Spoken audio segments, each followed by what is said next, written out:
Hello, my name is Damon Friedman, co-founder and president of SOF Missions. As a 20-year veteran within Special Operations, I've gone through many challenges due to my military service and time in combat. We felt called to start SOF Missions to serve our fellow brothers and sisters in arms, focusing on suicide prevention and resiliency. Our mission at SOF Missions is to empower warriors to find purpose and be resilient. Since 2011, when we started the organization, almost 3 million men and women have deployed to Iraq and Afghanistan. Unfortunately, the scars of war take a toll on their psychological, physical, social, and spiritual health. Many veterans feel a sense of hopelessness and a loss of purpose when they return to civilian life. They feel isolated and alone, unable to reconnect. And in the greatest of tragedies, over 20 veterans lose all hope and take their own lives. Our goal at SOF Missions is to provide veterans the tools and resources so that they don't become a statistic. We offer a unique approach to combating veteran suicide through a whole health intradisciplinary model. The Be Resilient program is a 4-pillar methodology that addresses the areas of psychological, physical, social, and spiritual wellness. We provide care through 3 delivery methods: medical clinics, retreats, and educational training. Since we started back in 2011, we have been able to reach veterans in all 50 states and have served over 3,000 veterans through the Be Resilient program. Being resilient is a multifaceted and complex issue. We know that to find a lasting solution, we have to address the whole warrior. Many challenges cannot be solved by providing the treatments and modalities of just one component, but by tackling them all. Now, we've expanded our services to include law enforcement and first responders.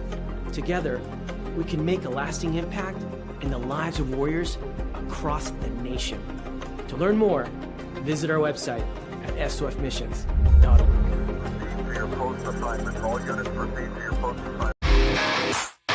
All right. Welcome back. Misfit Nation. Misfit Nation. The Misfit Nation Show. We are a show founded by a veteran and hosted by 2 veterans and a military spouse. Our mission is to get people to tell their stories to the world. If you're an author, share your tips with the Misfit Nation. If you're a musician or an actor, our audience needs to know how they too can get into the business. Coaches, we love our coaches. Come on and share your tips with the Misfit Nation to help them become better versions of themselves. If you are a corporate leader or an entrepreneur, come on and show how you did it and how hard you have fought for success. If you are a veteran, first responder, or Gold Star family, we would love to have you come on and share your story with the Misfit Nation. We always have time for you. If you're feeling down, alone, or starting to see the darkness, Stop. Think about those who are around you. You are not alone. You will be missed. If you feel like your problems will be a burden to those in your inner circle or feel embarrassed, dial 988. If you are a veteran, take option 1. We need you to keep pushing forward. Don't make a permanent solution to a temporary problem. If you are a new listener, welcome to the Misfit Nation Show. Be sure to subscribe to our show on your favorite podcast app. Also on our YouTube channel at @the_Misfit Nation. Subscribe and click the bell to keep you up to date on our latest episodes and all of our news. You can also find us on Heroes Media Group and About Face Radio. Now, let's get to the show!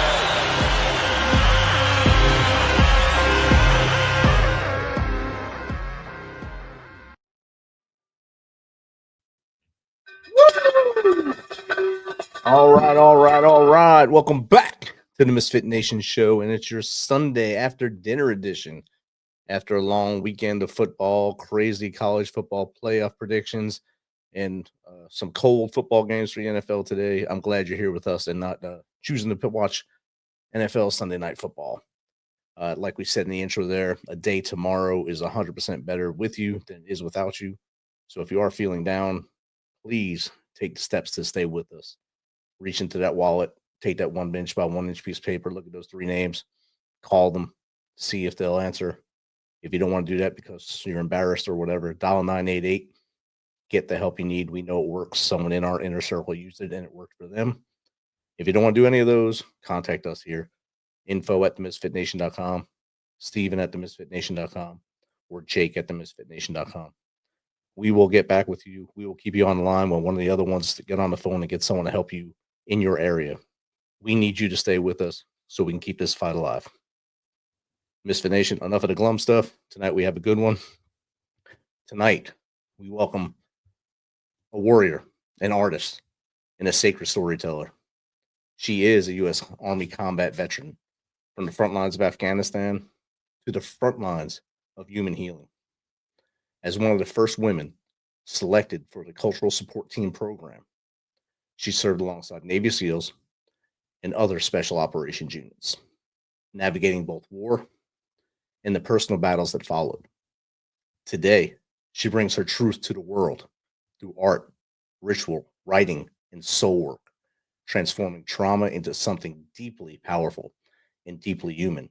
Her journey is one of courage, creativity, and rebirth. So, ladies and gentlemen, please welcome Sam Juan to the Misfit Nation. Welcome, Sam. Hi there, Rich. Hey, everybody. It's great to have you here, Sam. We talked a little bit in the green room. You said you watched some of our shows, so you know what goes on here. We ramble a little bit, and then we get to real talking. But I just gave basically the elevator pitch about you right there. I'd love for you to tell us a little more about you from as far back as you want to go, over the mountains, and how we got here.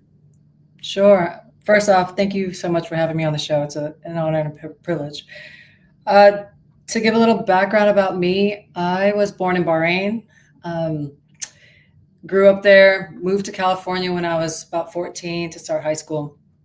And as an immigrant, I really didn't know what I wanted to do after I finished high school, and my parents didn't have the means to send me to college. So if you remember landlines, an Army recruiter dialed our phone number at home, and I went into the recruiting office, and it was pretty much game over after that. I was sold on Germany, being a cook, and I only got cook because I was still an immigrant when I signed up. But once I got my citizenship, I switched over to signals intelligence analyst, and I was stationed over in Schofield Barracks in Hawaii. And then that's where I saw the poster for the Cultural Support Team program. It was super vague, basically a woman with a rucksack on, and it said, become a part of history. And I was like, sign me up. I don't know what that is, but it sounds great. And was able to go through with the very first group of women who volunteered and were selected to try out. Made it through with CST2, but ended up deploying with CST3 instead. Yeah. That's a pretty good journey there from Bahrain to cultural support team. And the landline thing, you had to throw that in there. So a lot of older people on the line here just collapsed and fell down. Someone else knows what a landline is. Oh my God. Yeah, just to give some context on how long ago that was. And then after I left the Army, that's when I traversed a different battle, went through a different journey.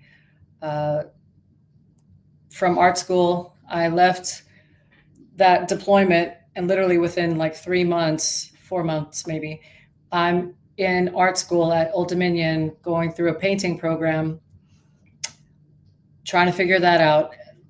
Let's just say it wasn't well thought through, other than I thought I wanted to be an artist because I was calling to me, but I hadn't done any of the work to land, integrate not being a soldier anymore. And then got into advertising, thankfully to the Pat Tillman Foundation, finished my degree, then went into advertising and finished grad school after that. Somewhere in there, I was like, I really miss the Army, and I rejoined. Oh, wow. I don't know if that's a well-known fact, but I rejoined the National Guard after like a 6-year break to go through officer candidate school. Again, like that whole identity, like I don't know who I am without the military. And I thought, going back would be fulfilling because obviously, well, not obviously, but for me, advertising wasn't exactly soul fulfilling, soul enriching. And so when I went back to go through officer candidate school, I did what every stereotypical wannabe lieutenant does, and they fail land nav. Oh my God. Come on. I am serious. I mean, listen, like before then I was, super soldier, JSOC, first of the first pioneers in this program, CSC program, to now I'm failing National Guard OCS. Wow. My ego took a dive. And in order to cope with that dive, I started battling my self-medicating phase. Not saying it was glamorous. It was just, I didn't want to feel anything. I didn't want to process any of that. And I had not processed Afghanistan or my childhood or any of that. So it was an interesting time, to say the least. Wow. Mm-hmm. I mean, that's almost the study of the veteran coming out of the service. Mm-hmm. They come out, they rush out. Like you came out basically right from a deployment. Mm-hmm. Mm-hmm. That's probably the worst time to come out. Yep. You don't have any ducks in a row. You're just running. You're running out, and you say, "I'm done with this. Here's my ruck. Here's my CIF. I'm out of here." And you wound up in a job that was, you said it wasn't fulfilling. It was life sucking, probably. But like a lot of people get those first jobs that really just are a job. There's a number on the wall, and you go there and you go through those paces. You got to get up to go to that job. You don't get to get up to go to that job. And you went through that and wound up in the National Guard after a 6-year break, which is crazy enough. And then you did the lieutenant thing, and you failed land nav. And I understand what you're saying there, the soul wrenching thing. Now, after all the high speed things you did, now you're at the bottom again. I didn't know how to, like, that was my identity, like, what do you mean I'm failing anything? It was definitely needed. The universe was like, hey girl, you need an ego check really quick. And it served it up. But it was neat. I wouldn't take it back. I mean, sometimes those lessons or lumps, like the tattoos, you just got to let them go. You take them, you look at them. All right, this is what happened here. And I'm going to drive forward. And I basically, like I told you in the green room, I see what you're doing through the stories I see on social media. You're doing a lot of great things now. I didn't really want to talk about all the stuff from the past because I want to talk about what you're doing to help you and others now.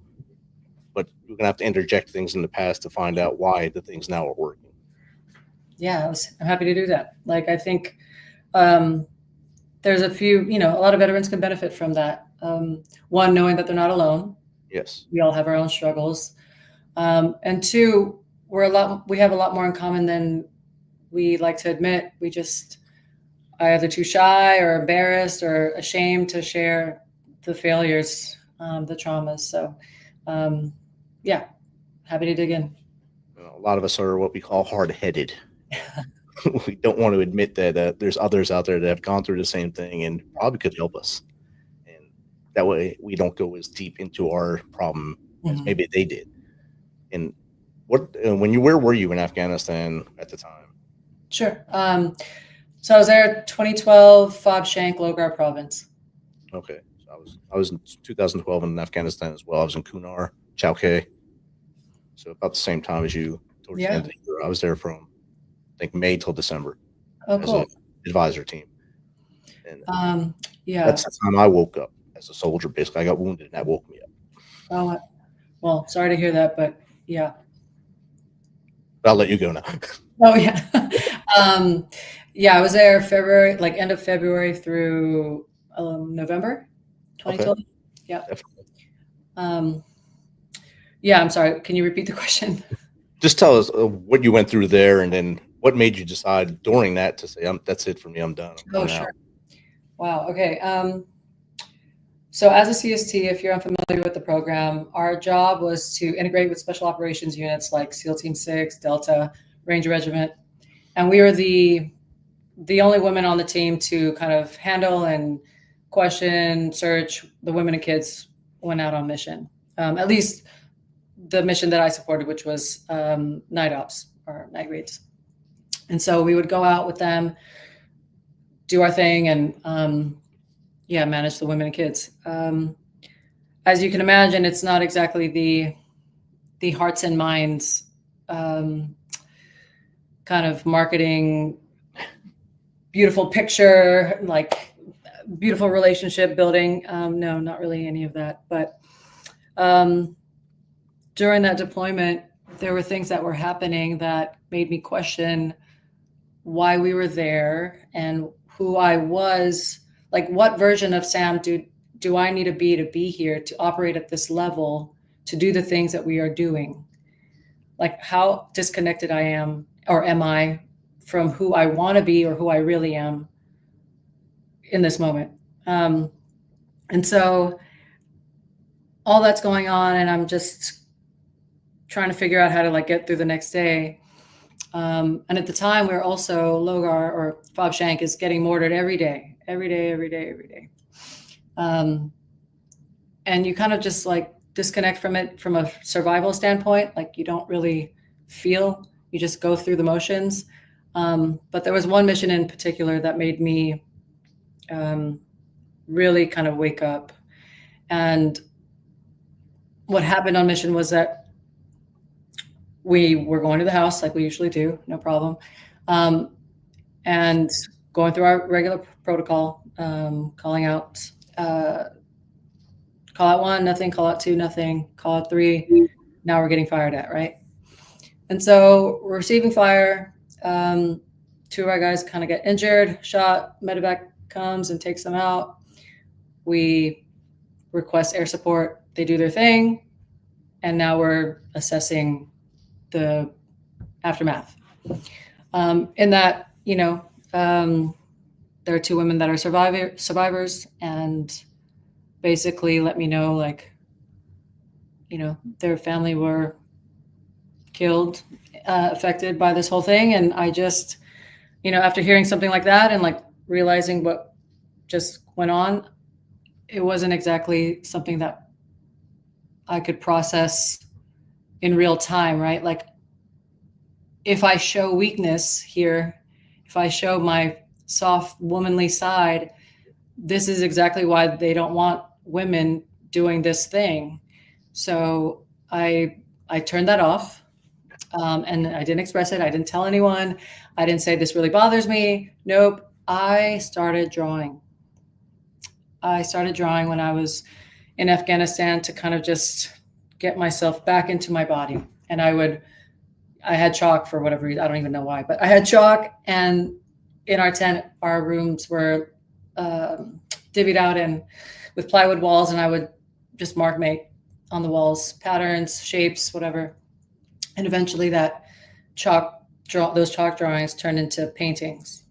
And I started painting Native American faces, different tribe members, not realizing that my attempt to reconnect with this medicine, this art, this tool, was me trying to map my way back to myself. And then years later, I would find myself in another desert with another tribe, with another medicine. And I discovered psychedelics. Whole different desert, yes. Yeah. How many years later was that in between there? 27, 6.5, 7, yeah. So it was right after the National Guard stuff. Yeah, right in between there. Like, after I did that, after I failed and I was self-medicating, I eventually hit, like, this is not working. I'm really burning the candle on both ends. And since then, you've been doing a lot better? Yeah, I mean, I would say, like, healing's not linear, right? It's not like, I'm going to heal now and everything's fine. No, it's a 10-step process, and you take medicine and you're healed immediately. No, I call it a spiral. Like, sometimes, I was doing good, I'm doing the right things, and then now I'm relapsing. I'm doing the right thing, now I'm relapsing. But now, like, for the last year, I've been sober. So it's been, been great. Mm-hmm. I started that journey in January of this year after 40 years of going to the bottle for everything. And so 40 years of killing myself slowly and silently. I just cut it off cold turkey in 300 something days now to improve it. Congratulations. That's amazing. Thank you. Yeah. Hell yeah. Same team. Yep. And I'd seen was it about a month and a half ago or 2 months ago, you did surfing or something. Uh-huh.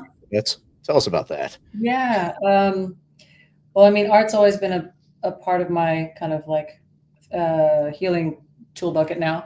And I share my artworks from time to time. And there was an organization that reached out to me, the Project Valkyrie, and they stood up are you talking about where I painted the surfboard, or are you talking about with the Pat Tillman Foundation? Sorry. I think you were out there on the water. Uh-huh. Yeah. Okay. Yeah. So I'll talk about the first one.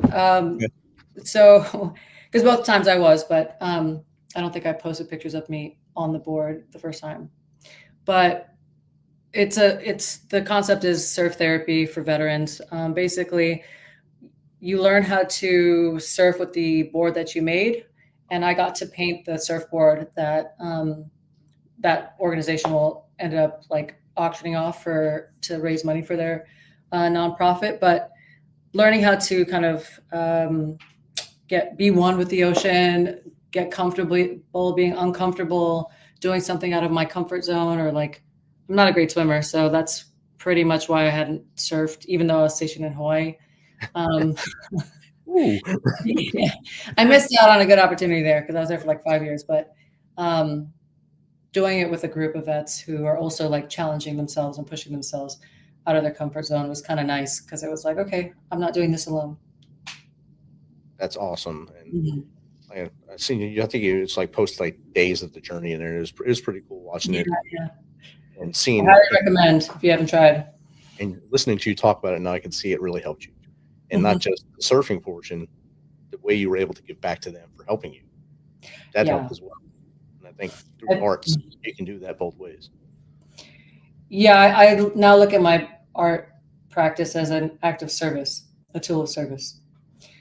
Like even just practicing how to do my craft is like honoring, I don't know if you talk about God here, but honoring God, and that's a God-given gift. And so put it to use, Definitely. And it's funny you say we talk about God here. I don't know if you talk about here. We hadn't really talked about it, but we had a lot of guests in a row that had faith-based reactions. Yeah. And it just started this thing where we actually were more comfortable talking about it. Yeah. And because we all have the deep faith, and I always tell people there's no atheist on the battlefield. No matter what people tell you, there's always someone praying when there's gunshots going off. Even the biggest person says, I don't believe, they're praying somehow. So you got to believe in something in order to come back. And I think that's what has helped me this year, especially. And I'm sure it's helping you as well. Yeah. No, absolutely. Like believing that higher power, whatever it is, however you want to name that, I think it's really helped me come back to myself and just be more present. We got a question from the audience already. Okay. This is from Mike and them. Sam, how did your experience on cultural sport teams shape your identity as both a soldier and now as an artist? Thank you, Mike and them. Great question. So when I was on active duty, me being one of the first women to do this program, and coming back, serving with DevGru, I came back to my unit with like a chip on my shoulder. I was proud of what I did, sheesh. Just being transparent. I was proud of myself. I'm an immigrant orphan from Bahrain who ends up on the battlefield with SEAL Team 6. What are the freaking odds of that? Probably not very likely, Not very likely. No. So I would say it served me as the Sam I was during that time, who I was as a person, what I cared about.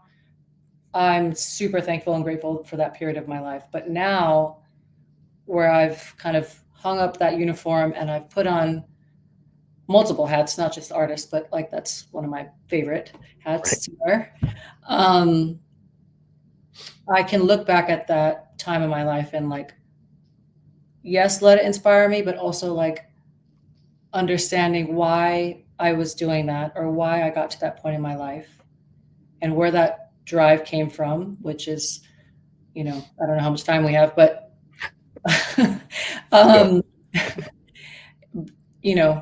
to break it down just a little bit, one of the drivers for me to challenge myself to that degree was me wanting to be accepted and loved and taken in by a team because I didn't have that at home, and wanting that validation and doing anything I needed to do to get it. So now returning to myself and being like, I love myself and I know what that means and I know what that looks like. I don't need to prove myself. I'm good. I'm enough just as I am. So that's great. And you've mentioned the Pat Tillman Foundation a couple times here. Can you tell us a little bit about your experience with the Pat Tillman Foundation and how that kind of helped you, I guess, move forward? Yeah. If you're not unfamiliar with the Pat Tillman Foundation, they're an amazing organization that help, active duty veterans, military spouses, get support during their pursuit of a degree. So they provide financial support as well as like an amazing network. Once you're in, and that's more like family versus like just a scholarship. And so when I left active duty and I decided to go full on artist, I'm now a painter. I applied to receive financial support, and I was awarded that scholarship 2014. Yeah, I'm a 2014 scholar.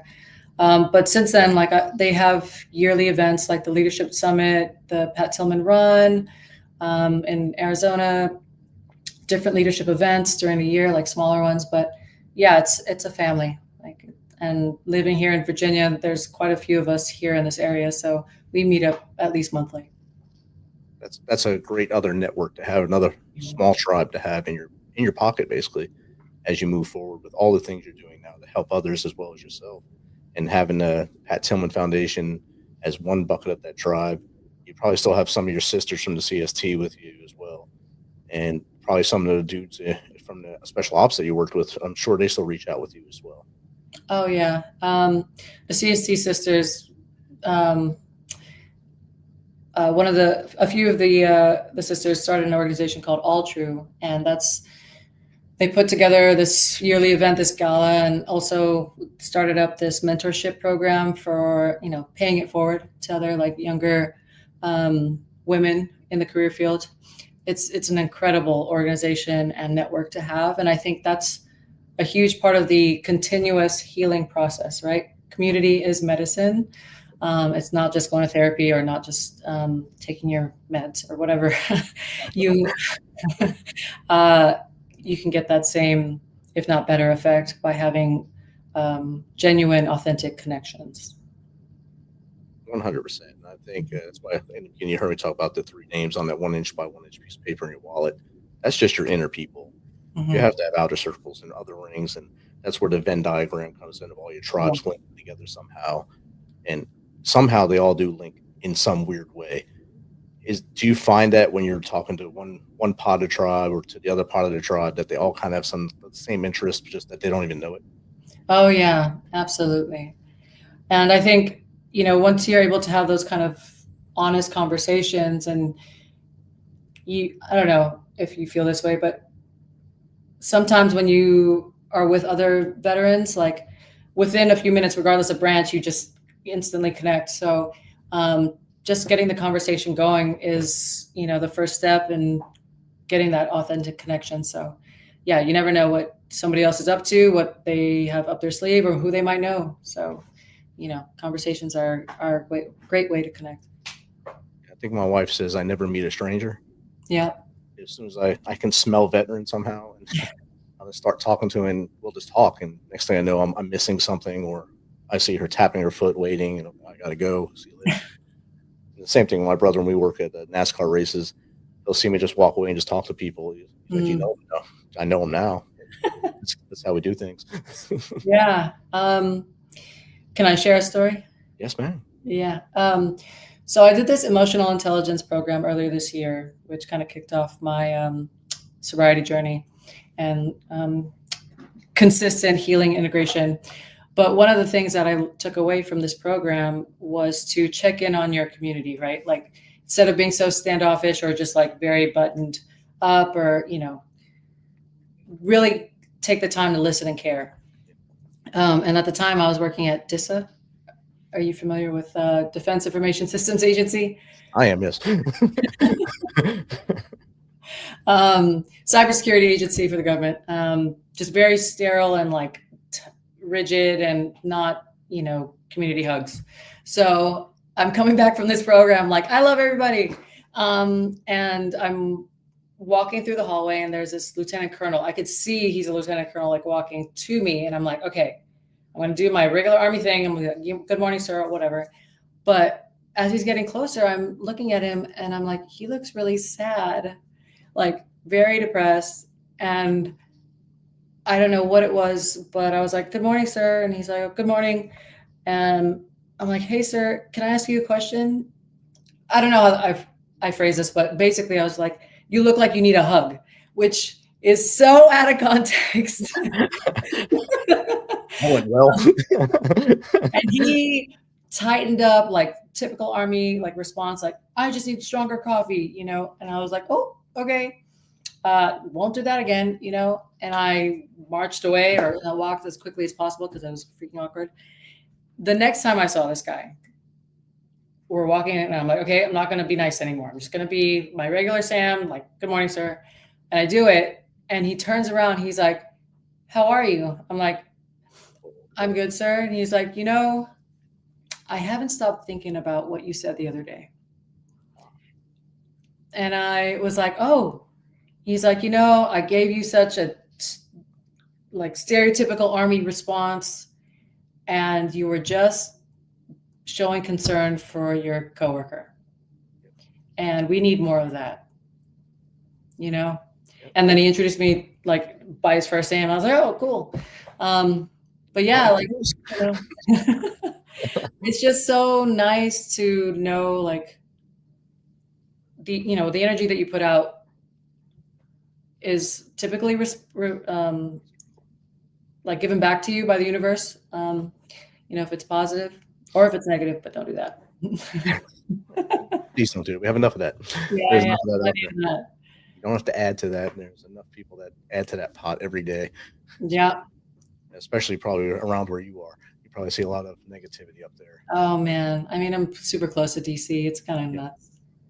I'll be there on Wednesday, so I'll see you maybe. Yeah. I wrote in my book, 13-Step Guide to Success, that one of the things to be successful is to look up every once in a while. Get off your phone, look up and look someone in the eye. Smile at them. You can make that person's day. You made that lieutenant colonel's day. Probably made his whole week just by talking to him like he's a human and not just a boss or a colonel. Yeah. And if you just look at someone and smile, you don't know what kind of day they're having. That smile might keep them with us. Hey, that person smiled at me and said hello. I never get that. I'm going to keep pushing forward today. And I think that's what we all need to learn to do. Yeah.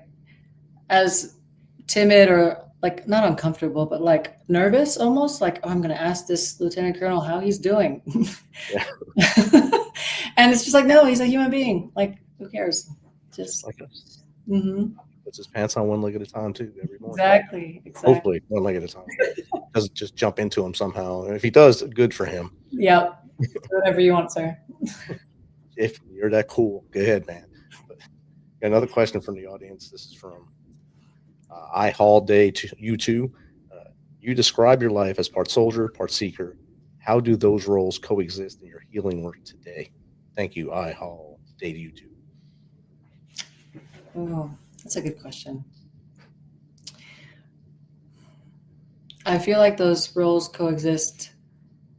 They're interwoven because I approach each day differently in the fact that I'm just open to receiving and learning and my soldier part of my life, identity.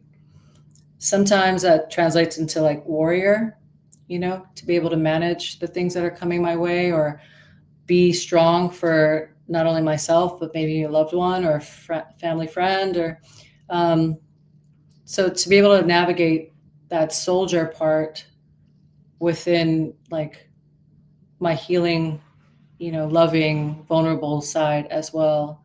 And to be able to have that courage to traverse the learning, even especially if it's, internally, or like learning to heal my trauma. I think that takes a lot more courage, honestly, than going to Afghanistan. But I feel like they play on each other. They're definitely related. It's probably a really good relationship between each other too. So to have both parts of you at the same time would probably help you more than you really think, and help those around you know the full Sam, instead of just one part Sam, or this Sam or that Sam. It's all the same Sam. And sometimes, just to play devil's advocate for myself, that soldier part like stands up a little too tough, and like is like trying to be resilient or standoffish because of old patterns or things that have happened to me. And I've noticed when that happens, sometimes I miss out on some really cool opportunities to connect. Yeah. Mm-hmm. I think all this comes back to what you were talking about earlier with the emotional intelligence, the social emotional intelligence. Once we learn how to harness some of that, you become a better leader, a better person. For me, it was learning that about midway through my career, how to emotionally connect and socially connect with all my people I worked with, both up and down. Once I was able to do that, I learned how to actually be successful without throwing the knife hand all day. Yeah. You can do it much easier just by knowing your people. Know your people and know their strengths. Use their strengths for the strengths of us all. And I think that helped me from then all the way to now. That's beautiful. And to have that awareness, right? To know like, hey, that knife handing period of your life is cool for then, but that's not going to work in the office. You definitely can't do it in the office. Well, my office you can't, because we're all old, retired guys. But well, two of us now. We can talk to each other like that all day, knife hand, but neither one of us can hear, so it's all right. Yeah. All you see is the hand, so you know someone's talking. That's about it. Yeah, you touched on authenticity. I think that's so important, and it's not spoken about enough. Learning who you really are and how you really want to show up, and not as the bullet on your resume or like your title. Who is Rich? Who is Sam? And in my experience, I've learned that finally letting my little Sam have a mic and have a little voice, that's, pausing long enough to let her speak and listen is how I've been able to return back to myself. That's outstanding. And little Sam, I like that. That's the one part of little Sam. Yeah. Sam on my shoulder telling me things. And that little Sam, that Sam, those are bad Sams. Those were a different period. Okay, we have passed that. Or they're still there, but like they're a little quiet right now. You can brush them off now a little easier. Say go home, go play with someone else today. I don't want to hang out with you.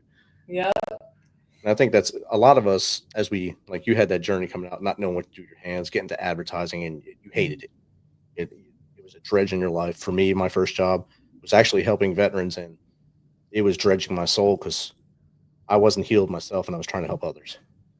And you can't do both, or you're going to make yourself even worse. And it kind of didn't. And I fell into this job, and this job where I actually work with soldiers that are active duty now and train them. It actually helps me more than I thought it would. I'm happier to go to work. I'm happy I get to go to work. I don't got to go to work anymore. And those little things like that can make us just climb that ladder a little faster and just find things along the way to make things better. And it seems like you're finding those little things as you go and making them even better for you and for those around you. I think you touched on it again, like the verbiage you use, you get to, right? To reframe your day-to-day tasks instead of thinking of it like, oh my God, I have to do this and I have to wake up and blah. No, it's like you have the privilege of waking up, getting up to do whatever task it is. It might not be your favorite thing to do, but it's yeah, the reframe is so important. As I don't know if you can see because the shot is kind of tight, but in my room is like a bunch of artwork, and where I work, it's really gray. It's really dull, and I reframe it in my mind like I still get to be creative even if it's in this little cubicle.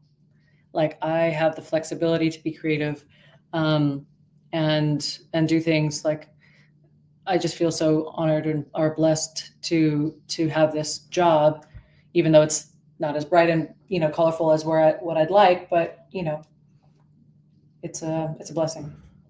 But at least all around you, I can see the colors all around you. There's lots of art behind you, over your shoulder here, the other shoulder, the wall is a nice picture.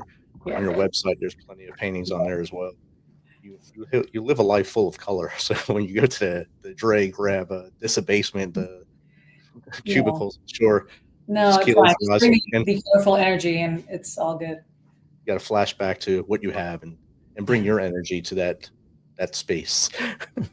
Yeah, and if you talked about serving soldiers or serving people before your cup is filled, I definitely have seen how that can affect. Like you're trying to do the right thing, and you are, but it's like if your cup isn't filled, then eventually you'll run out. So if you're listening and you're like, I shouldn't, or I don't feel like I can pour back into my cup, whatever healing that is, think of it as another act of service to serve yourself so you can serve others. Mm-hmm. Outstanding. Because it was actually the VA told me you can't work that job anymore. It's why? It's killing you. What do you mean? Yeah. I feel great. No, you don't. Oh, all right. Thank you. Thank you. Thanks for that TED Talk. Yeah. I'll figure it out. This very realistic mirror. But I mean, sometimes I need that. Like, you can see the veterans who want to be of service so bad that they're just running themselves ragged. And I think that's a self-love conversation, a self-worth conversation that, they deserve to fill their cup. We all do. Mm-hmm. Another question from the audience. They're coming after you tonight. From @Salem's Lot 13. It's a good one. What was the moment you realized art was not just expression, but a path to survival? Thanks, Salem's Lot. Yeah, thank you for this question. So, I don't know how much time we have, but I grew up in an abusive home, sexually abused at home, and I would go into my room and draw to disconnect from the reality what that was my life. And then in Afghanistan, I started to draw as a means to try and figure out a way back, but I didn't have the words that was what I was doing. Like, I didn't know that I'm regulating my nervous system, like I used it as a survival tool or like some way to calm myself down. Now I use it as a tool to come into the present, to reconnect with my body, not disconnect from what the chaos that's going on. And so art's always been there, but in a different capacity. Just now I'm very, very grateful that I can use it with intention. What I once used to disconnect, I now use to reconnect. Definitely once was an escape, now it's an embrace. So it's a beautiful circle that the life has given you, and a trajectory that's awesome to know that when you were a little girl, young Sam, that you used it to get away from the violence and the stuff in the household and things in childhood. And then when you went to war, that same thing, the same trigger came right back. Mm-hmm. And now you use it to embrace life and show the true colors and show that you can heal. I mean, even like, let's say I'm feeling triggered or whatever, and like somebody's pissing me off. I'm just being honest. Like, it doesn't have to be a full-on painting, but like sometimes in the office, like things irritate me, and I will just start doodling in the corner of my like notepad, to just give myself 3 to 5 minutes to just like calm down, you know? And it just like allows me to like regulate my nervous system. And it's just beautiful. Have any of those drawings wound up on your wall? Yeah, sometimes I do. I don't go into it with like a plan or a sketch composition, but and if I'm home and that happens and I'm triggered or I'm angry, like I rage paint, and it's just like the best. Like I'm throwing. Oh wow! Oh yeah, it's great. It's better than breaking things, I guess. So, I mean, you can break the paint on the canvas if you want. I don't have the luxury, but you own your house. You could probably do that. You still got to repair it. So at some point, you're gonna have to fix it. So, but that's awesome. Yeah, art's able to do that. And another question, as you were saying that, from Frozen Chosen 53. How do your Filipino Persian roots and upbringing in Bahrain influence your storytelling and spiritual practice? Thank you, Frozen Chosen. Yeah, so growing up in Bahrain, while I'm biologically Filipino and Persian, I never met my birth parents. I was adopted into a Filipino family, so I really mostly know my Filipino side. It definitely influences my artwork, my creativity, with the patterns and the symbolisms. And that's kind of weaves into my spiritual practice. Like I connect with like the elements, right? Earth, wind, fire, water.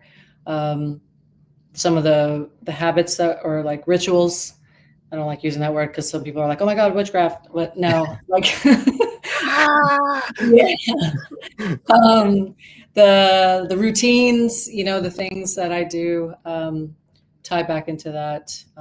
Some of the traditions that my mom taught me or passed down come from the Philippines. So yeah, it weaves in. But a lot of the spiritual practices, like the majority of them, come from my experience with psychedelics and going to the Mojave Desert, doing, you know, peyote medicine or psilocybin, ibogaine, you know, different medicines that way. And how did you get connected with that stuff in the Mojave Desert? So that time in the during the pandemic when I was just after I failed OCS and then was self-medicating, I eventually reached a breaking point, and I was like, I finally publicly said, like, hey, I was abused when I was a kid.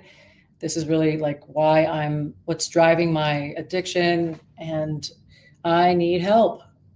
And I don't know the first step, you know, I hadn't seen a therapist, or I didn't like talking about my feelings. I like painting them, but not talking about them. And through that, a Tillman scholar reached out to me and was like, hey, one, I'm sorry that you went through that when you were a kid. And two, I might know a guy that can help you. And then when I connected with him, he was like, hey, like no promises or guarantees, but maybe peyote might be a good first step. And he knew a roadman or a ceremonial leader. And I flew to California as soon as I could. Wow. Mm-hmm. And obviously it helped you out. Yeah, I mean, it opened the door, right? It opened the door. I started painting again. I started painting the stuff, the visions that I had during those ceremonies. Oh, wow. To process. Mm-hmm. Because I didn't have the words for it. I didn't like talking through the pain. So I would paint it. And I went back to ceremony, to medicine a few times, and I would paint something each time. Yeah. It's pretty amazing. I was looking at the art on your page, and I thought it was from your history. I didn't know it was from that portion as well. Yeah. The latest artwork, I think it's under. Yeah. There's a very detailed paintings on there. Yeah, thanks. I like them. So go buy them. Yes, go buy them or support my new body of work, which I don't have a single photo on there, but but buy it anyway. Yeah, I mean, reach out to me. I've been definitely doing some new work based off the new, perspective, my new way of being. So it's different. That's awesome. And I'll take one last question from the audience. This one is your name, I think. Lily Meg, for veterans struggling with trauma or identity, what first step towards healing do you believe is most powerful? Good question. Thanks, Lily Meg. Most powerful first step. Well, I would say, in my experience, it would be to admit that you need and are open to help.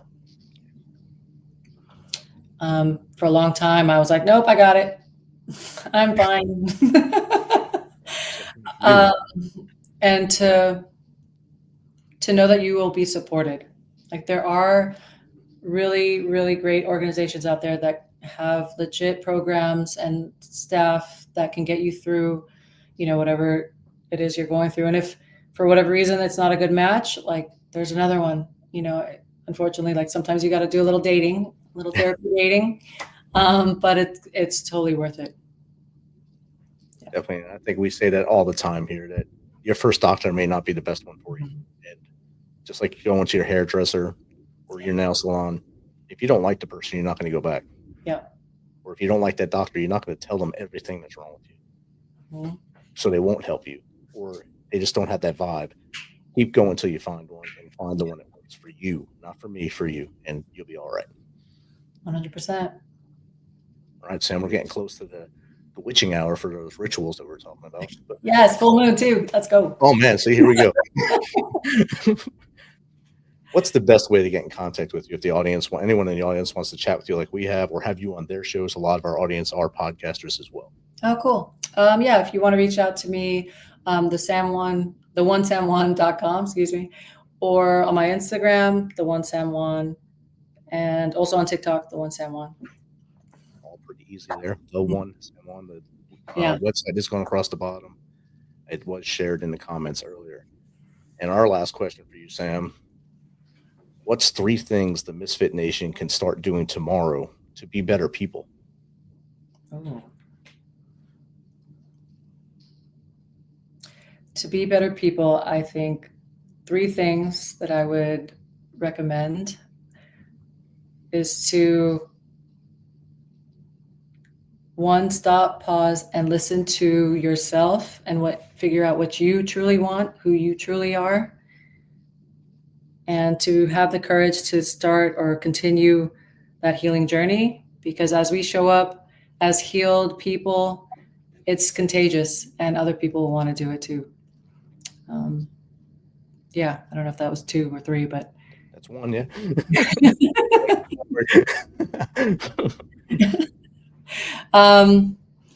Definitely start that healing journey. Listen to your inner self. Figure out how you can show up authentically.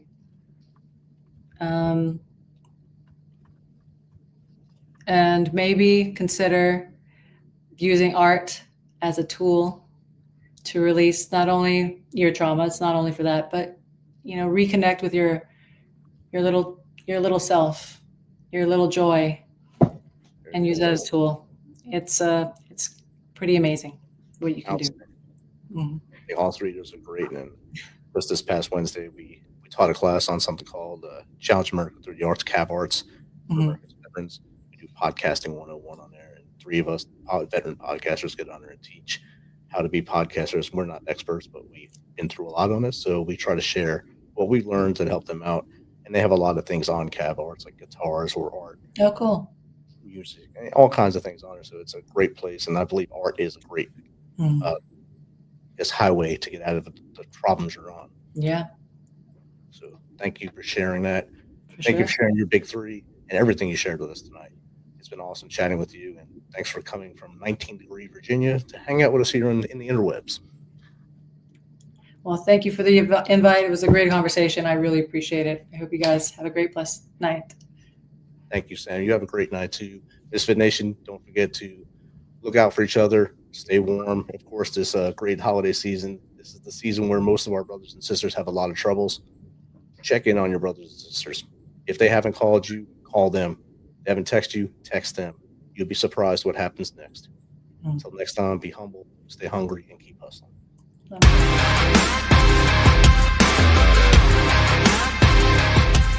Thanks for checking us out and being a part of the Misfit Nation Show. Don't forget to visit our website at themisfitnation.com. That's themisfitnation.com. Check out all our past episodes and get some of the great Misfit Nation gear for you and your family. As always, be humble, stay hungry, and keep hustling because we are Misfit Nation. Misfit Nation.